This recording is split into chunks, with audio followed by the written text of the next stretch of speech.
किंवा ती आपली तळ्याच्या शेजारी. त्याच्यामुळे ह्यांचं प्रत्येक वाक्य माझ्या लक्षात राहतं, तुमचं सुद्धा राहतं बापू.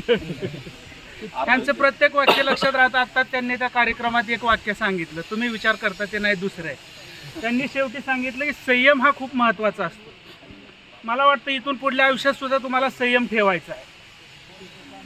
इथून बरेच तुम्हाला आता एकदा 12वी झाल्यानंतर सल्ले देतील, कोण पॉझिटिव्ह बोलल, कोण निगेटिव्ह बोलल, कोण म्हणाला 12वी आर्ट करून काय करायचं, हे करून काय करायचं, शिक्षण करून काय करायचं. तर इथं आम्ही संयम ठेवल्यामुळं, आम्ही सुद्धा संयम ठेवला नसता तर आम्ही आज इथं दिसलो नसतो. आता सांगितलं की अंकुश सर माझे गुरु आहेत. जाएंगे जीवन में कुछ हासिल करना चाहते हैं तो हमें बार बार प्रयास करना होगा. जैसे कोकाडा सर ने और थोरात लड़की ने कहा कि नारियल जो होता है कि नारियल पर हथौड़े की चोट पड़ती है, लेकिन नारियल बाहर से कैसा होता है और अंदर से उसी प्रकार से चिंतन करने के लिए वो आपके सामने प्रस्तुत होते हैं. और दूसरी बात यही कहना चाहता